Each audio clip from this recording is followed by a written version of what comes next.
I'm Betty Johnson, Assistant Dean for Faculty and Staff Diversity, Development, and Leadership at the Harvard T.H. Chan School of Public Health, where we are committed to solving serious health and social problems facing the world.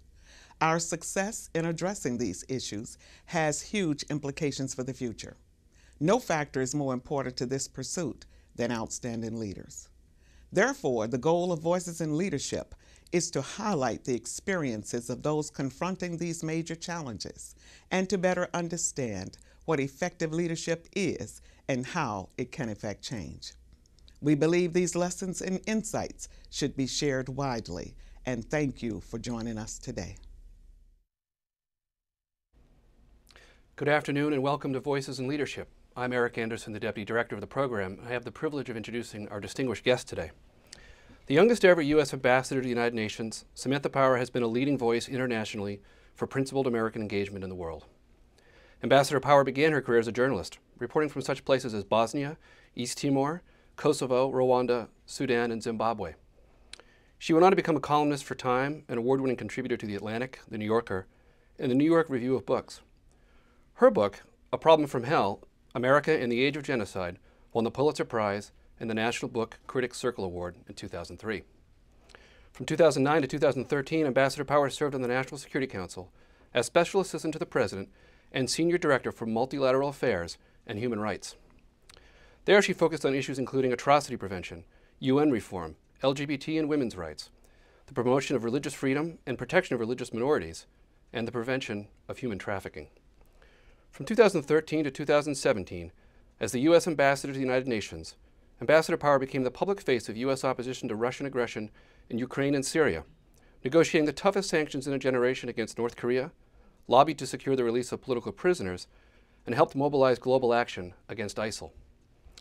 Ambassador Power recently returned to the faculty at Harvard, and she's writing a book, The Education of an Idealist, which will chronicle her years in public service and reflect on the role of human rights and humanitarian ideals in contemporary geopolitics. Before I turn this session over to today's interviewer, Sarah Bleich, Professor of Public Health Policy, please join me as we welcome Ambassador Samantha Power to the Voices in Leadership series at the Harvard T.H. Chan School of Public Health. Thank you. Welcome, Ambassador Power. Great to be here. We are really looking forward to hearing from you. I want to start with a question about your path. And as you think about becoming U.S. Ambassador to the UN and all the different forks in the road, what do you think were the critical points that sort of set you on that career trajectory to get that job? Well, the first thing I would say is that had I been so ambitious or presumptuous to think I could ever be UN ambassador, I would not have made any of the choices that I made. So for young people especially, I think the idea that you can game things out in a scientific way, at least in my experience, that's not the case. I went always by smell, you know, and by what I felt would leave me better off after my next thing, knowing more with a new skill. The first example of that was I was working in Washington as an intern for somebody who cared passionately about the fighting that was going on in the former Yugoslavia. And I kind of maxed out in terms of how much I could learn with him. He was an amazing mentor. He had been in the U.S. government for more than 30 years. Morta Bromwitz is his name, and he ran the Carnegie Endowment.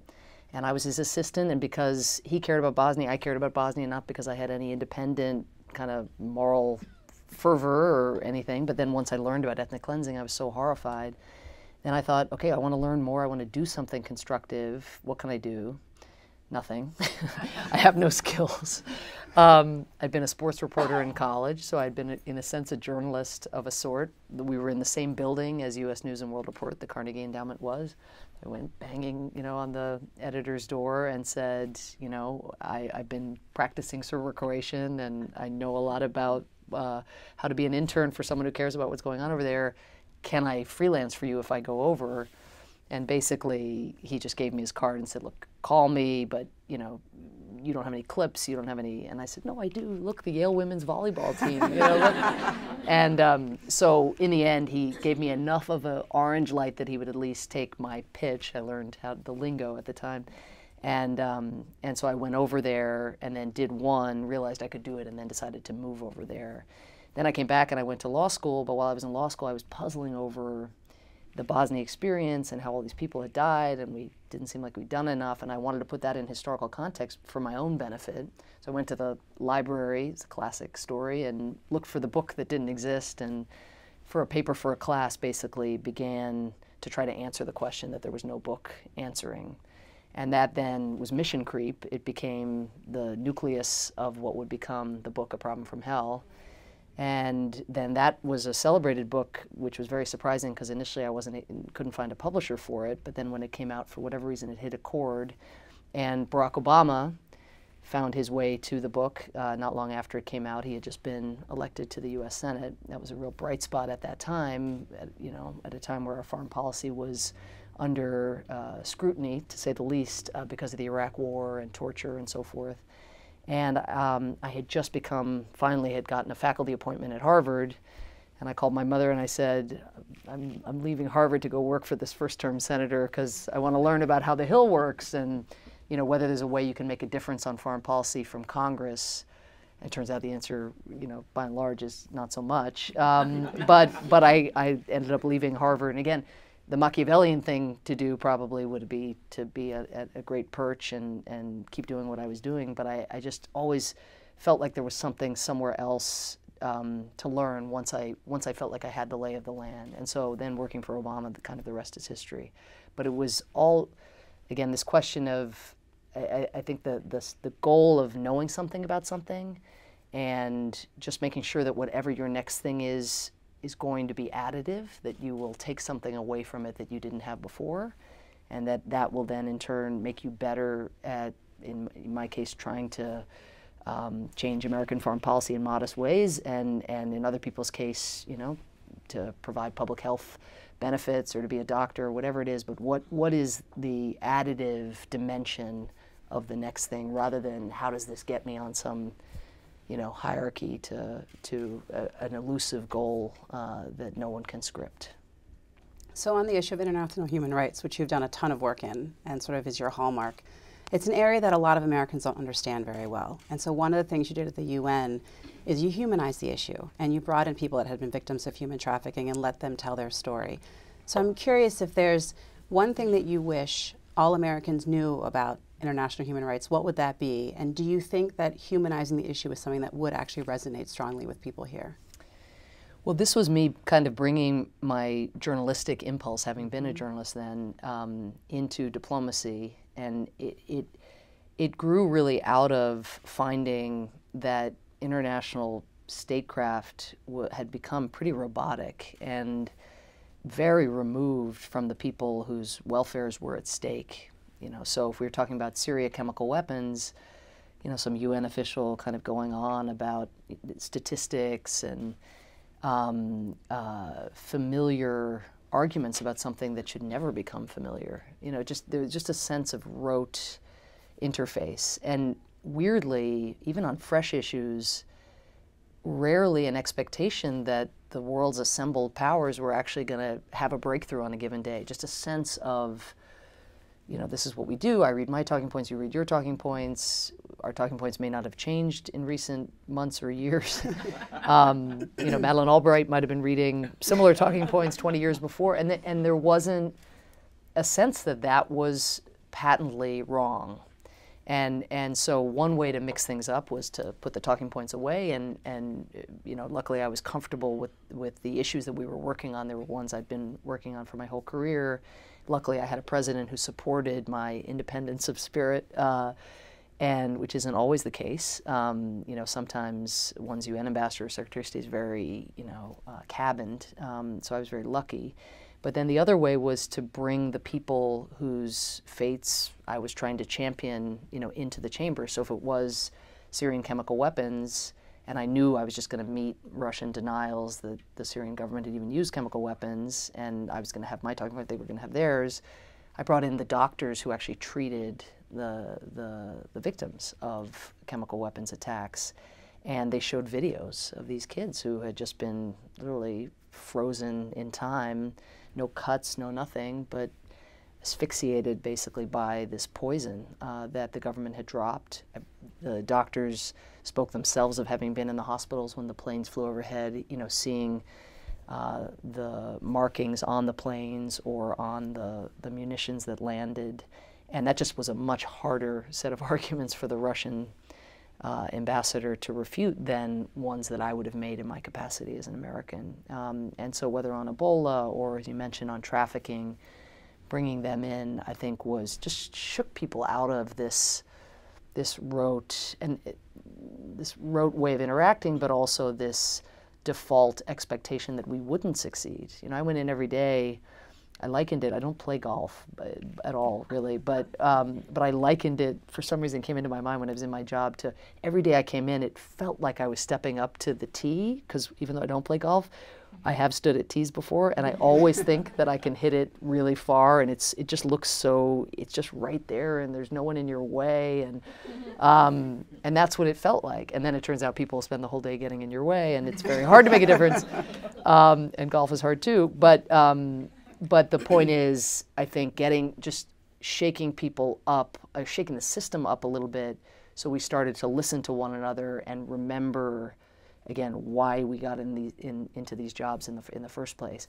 So in terms of the American audience, yes, I think hearing those stories is important. Meeting those people is much more important than reading those stories. And that's true generally, of course. If you look at why gay marriage has gone from being you know, politically very difficult to push forward to now, you know, being supported by a majority of the American people, it's really not so much that people read stories about people who were coming out, or it's that their cousin or their neighbor or their boss, or and I think there's a lesson in that, you know, actual human interaction, breaking down kind of ideological conceptions and seeing the people whose fates are in some cases hanging in the balance. I think that's what we have to do, and that means taking advantage of institutions like this one and making sure that people get those exposures, as well as trying to change the UN culture. So I know you loved your job. Loved it, loved it, loved it, loved it. And what are you most proud of, looking back on that time? You know, for loving it, there aren't a lot of clean wins in diplomacy. So one of the things I'm very proud of was my small role being part of the president's team in fighting the Ebola epidemic. The president, when there was full-on fear frenzy in our country because we'd had an Ebola patient die of Ebola in Texas, and nurses got infected, and it was clear the protocols were not as tight as they should have been at the beginning. Politicians particularly began to freak out. Citizens began to freak out as well, looking, of course, also to their leaders to be calm, but instead it was a doom loop of sorts. And President Obama decided to send 3,000 public health workers and soldiers into the eye of the storm, and I was incredibly blessed to be his UN ambassador. So he says to me and to Secretary Kerry, okay, here's what we're doing.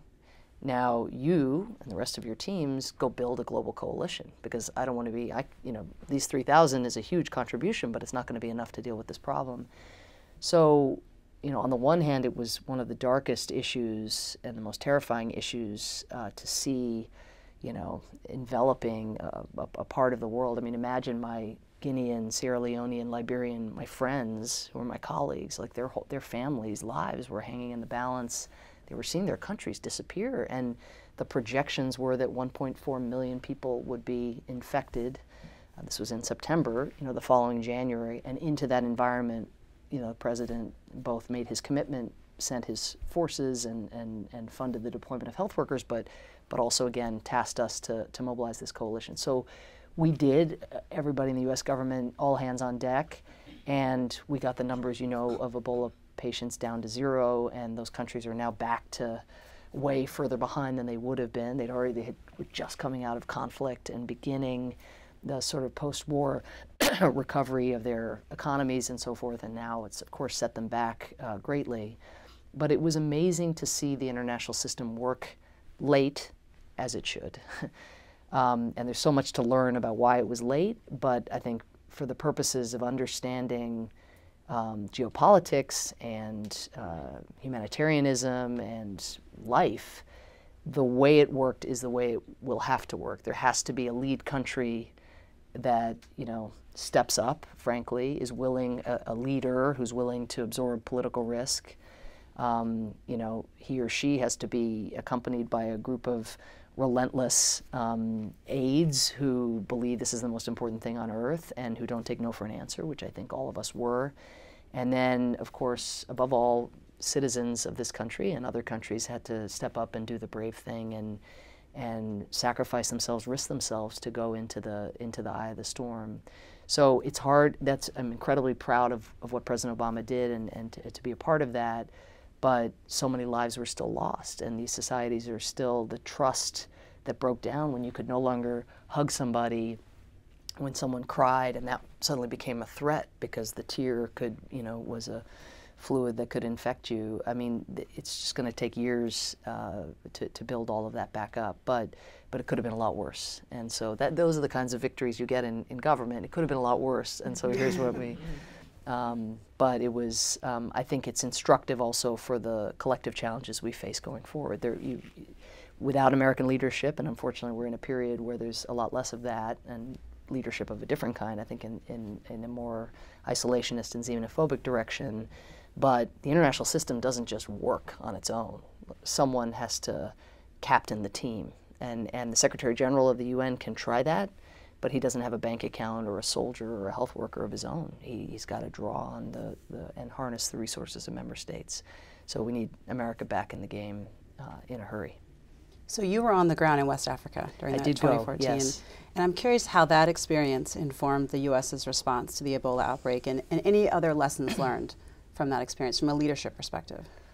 Well, I think from a leadership perspective, what I would say generally, but bracketing a little bit the health hazard dimension to it, is that for me to lead, I always felt the impulse to get close. So for me to be trying to mobilize other countries at the UN with a bunch of statistics and even with a graph that had this horrific curve of infections lying ahead, I felt, I didn't feel that remove from what was happening on the ground emotionally, but I felt I could be a better diplomat if I had been there, if I had borne witness, if I knew what was working. And by the way, within President Obama's cabinet, of which I was privileged to be a member, we were still litigating ourselves, coming up with our approach. I mean, with the 3,000 is one thing, but what are we going to do about Congress's call to require health workers to be quarantined for 21 days after? I mean, they're about to come back, and they've got their control of the purse strings. How are we going to work that? So there's more if you've been to a place, you have more credibility, sometimes wrongly. Sometimes you don't deserve that bump in credibility. But usually you do, because you've actually talked to the people who are doing the hard work of trying to implement your direction on the ground. So I think getting close is always to a leader's example, to a leader's benefit. It also sets, I think, a positive example at a time when fear is omnipresent, not only, again, in our political circles, but also among our citizens, for a person to go into the eye of the storm and say, look, there are these protocols, and if you obey these protocols, we can do this. And so I tried to, that's what President Obama was saying by sending people, but the fact that also a personal envoy of his would be, in effect doing it as well, I thought was important for the families of people whose loved ones were going over. I would note that my son went at the time to the most international school in New York City, and all of the parents, I thought anyway, did things like this. They were relatives of peacekeepers or diplomats, mediators, whatever, health workers, and yet my son, who had appealed to me not to go, saying, "Mommy, it's Bola, you'll get Bola." He was 6 at the time, reinforcing my husband's argument, which is that I shouldn't go, because again, it just shows you the fear was everywhere. It wasn't just even if you could see the statistics and you knew the protocols, fear is fear. And but I was like, no, it'll be fine. And of course, I was worried I was doing something crazy as well, but it was fine. And the pros on the ground, took amazing care of us. And I think it had the effect that it did.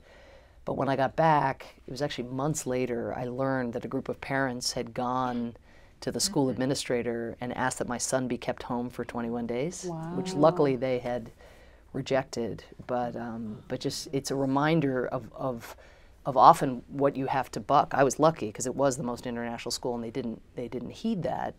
But it's one thing for me to say, oh, and I was trying to send an important signal. Imagine if the news media had picked up that my son had been quarantined. I would have done a disservice to the cause, because people would somehow assume that that was warranted, and therefore that stricter quarantines were required across the country. So the point is, you do your best with the information you have on the front end. You do your cost benefit. You try to inform yourself as best you can, and sometimes that requires getting out of the bureaucracy and into the field, which is where my heart always takes me. So another area that you worked a lot on is climate change, which we think a lot about here at the School of Public Health. And I'm curious to think about the impact of climate change on healthcare systems in developing countries and what the implications are there. And then add on the fact that we have pulled out as a country from the Paris Agreement and what the implications might be in developing countries. Well, one sort of important normative and strategic not achievement, but piece of business that was locked down in the last administration was the articulation of these Sustainable Development Goals. And that's the first time we have seen the international system completely living and breathing the recognition that environmental sustainability and economic development and public health and clean water and education, everything, that these are seamlessly connected. And certainly, if you look at the items on the agenda of the UN Security Council, which doesn't do development traditionally or touch much on development, but the crises that we are confronting, many of them, not all of them, whether it's Boko Haram in the Lake Chad region, Cameroon, Nigeria, Chad, Niger, Lake Chad having shrunk by 90 whatever percent, in recent decades, thereby putting, horrible demands on the land, which can't sustain the agriculture that is needed, destroying the fishing industry, therefore leaving lots of young men out of work, therefore making extremism more appealing to those people. There's that. Darfur, similar thing, the amount of land that was arable just shrinking, that causing fights over land that then causes conflict that then descended into genocide. So many of the kind of what look like straightforward peace and security challenges, terrorism, genocide, requiring peacekeeping or holistic, hopefully, counterterrorism responses, have their origins, or at least their enabling environments, are ones related to development and climate. So the UN system, the aspiration of it is that the peace and security, and now this more, again, comprehensive economic and social that the strands, that those will come together and that governments will get better at coming up with comprehensive solutions. We have the language down, we have the theory of the case down, but the implementation remains incredibly balkanized within governments and even within the UN. And so, for instance, when we tried to, with our colleagues, bring the issue of climate change to the UN Security Council to play up its peace and security dimension, the developing countries, by and large, with exceptions, but said, no, you can't do that. You can't do that because development issues and climate issues belong in the UN General Assembly. Like, yeah, I get that. Let them be discussed in the General Assembly too. The planet is getting, destroyed and is boiling up, and it's affecting your countries more than it will affect ours in the long term. I mean, many of these countries, could be a small island state, or it could be, again, one of the very African countries I mentioned, facing these challenges. But this, kind of, again, formulaic, not quite turf warfare, a little bit turf, but just more, but the Charter says that these issues belong here. It's like, yeah, the Charter says a lot of things, but the people who wrote the Charter didn't envisage, our planet warming to this extent and all of the repercussions in all of the areas that the UN works on, from health and education, again, to issues of war and peace. So again, we've got the framework. I think the next step is also for governments to merge those conversations. We made some headway with John Kerry and Gina McCarthy our EPA administrator and our Secretary of State, going to the Paris negotiations together, Ernie Moniz from the Energy Department going together, us presenting this united front and them learning from each other within the system as to what should comprise our Paris commitments. But a lot of countries are not yet in that place of seeing the domestic and the international linked and seeing, again, traditional issues of diplomacy together with these, what used to be seen as the softer issues of development. And then in terms of our withdrawal, all I can say is, I get asked a lot about American leadership, and this really is the period where we all have to find a way to redefine America. And America is what President Trump does, and when you're President of the United States, you have a huge amount of power, huge resources at your disposal, certainly the ability to with swift executive action, do things that are very destructive, as pulling out of the Paris Agreement is. Should it come to pass, the actual pulling out, of course, there's some time built in. But we're America. America will get defined also by what our governors are doing, what our mayors are doing, what our private sector is doing, the extent to which we constituents are pressuring some of the more reasonable members of Congress to allow, for instance, for funding for the Green Climate Fund, which helps developing countries, strengthen their powers of adaptation and their resilience and so forth. I mean, can some stuff still even be happening within the executive branch that's a little beneath the radar, but that is a form of leadership? It isn't what we would wish, because when we lead, with the pulpit and with our withdrawal, that of course is a form of leadership that others can take their cue from. As we see, as the president invokes fake news left and right, we now see leaders all around the world talking about fake news. We lead regardless of the form our leadership takes, whether it's of a multilateral collective security kind, or if it's a leadership toward coming home and being much more insular and letting the problems out there get worse. That's still leadership. But we also lead with the different checks and balances within our society, doing different things with the different actors in our society. And I think sometimes we forget that. We're sort of used to thinking that there's, that our leadership globally, particularly at a place like the UN, gets defined by the administration that's in office. And I think what we're seeing, and not just on this issue, on a whole host of issues, is that leadership is now coming from other parts of our society. So that's to the good. And we just need to be spurred on by that and recognize that our voices, we haven't lost our voices, we haven't lost our ability within our communities to be doing things that can have global effects. So I want to end with a more personal question, which is that you've got 2 little kids. And I'm curious, at your time as U.S. Ambassador to the UN, what they taught you, or what motherhood taught you that made you better at your job? Oh, that's a great question. Well, let me say that my son in particular, because he was older than my daughter, who was 4 when we left government on January 20th. But my son was 7, and so these were sentient years for him. I, as a mother, because I was on my BlackBerry so much and on the road so much and in negotiations so much, when I was home, I always tried to bring my work home in ways that I'm sure some mental health professionals here will tell me were not the most adaptive, but they were what I stumbled my way toward doing.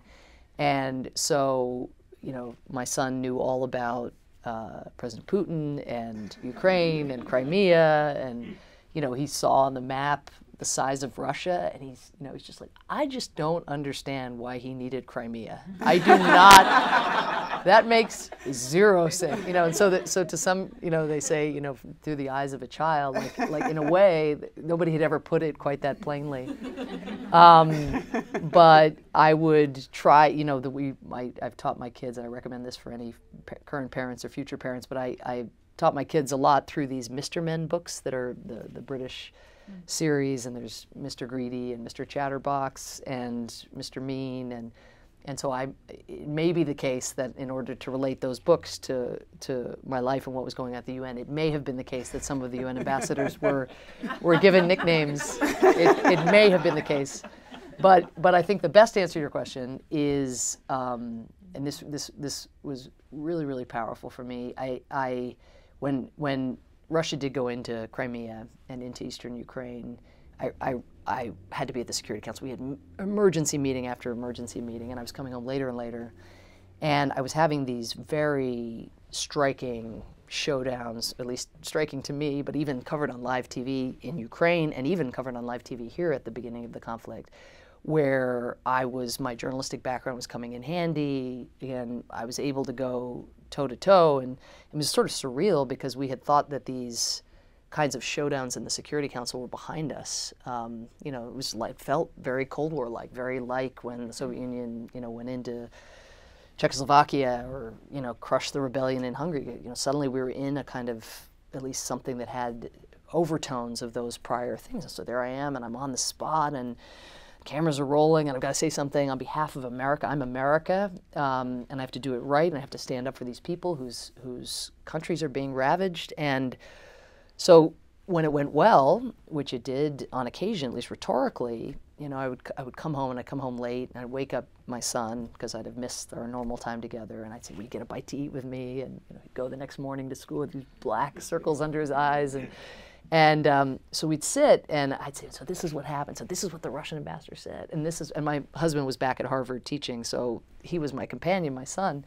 So I said, "This is what the Russian ambassador, and this is what Mommy said," you know, and anyway, we go back and forth. And I mean, some version of this story happened, I'd say 3 times, but the very first time it happened, I'll never forget it. And you know, I was like, and then this happened, and then Mommy said this, and he just looks at me and goes, "So did it work?" And I said, "What do you mean exactly?" And he said, "Did they leave? Did they leave Ukraine?" And I said, Not yet." And you know, life is. Details. But I think the lesson in it is, and this is what I always tried to teach my team, but I had to be taught it myself and my son, is the scoreboard. You know, the scoreboard is not your inputs, you know, or your eloquence, or your démarche, or even your resolution, you know, which technically does something, puts a sanction in place, or sends peacekeepers, or, you know, the impact is the scoreboard is the question he's asking, which is, you know, has it worked? Has it worked for people in the world? And so I think kids can keep you honest if you sort of trust them with the basic dynamics of what's going on. They can kind of pull back from what one can get caught up in, and then remind you, you know, what really counts. So Thank you, Ambassador Power. It's been a pleasure. great to be here. Thank you.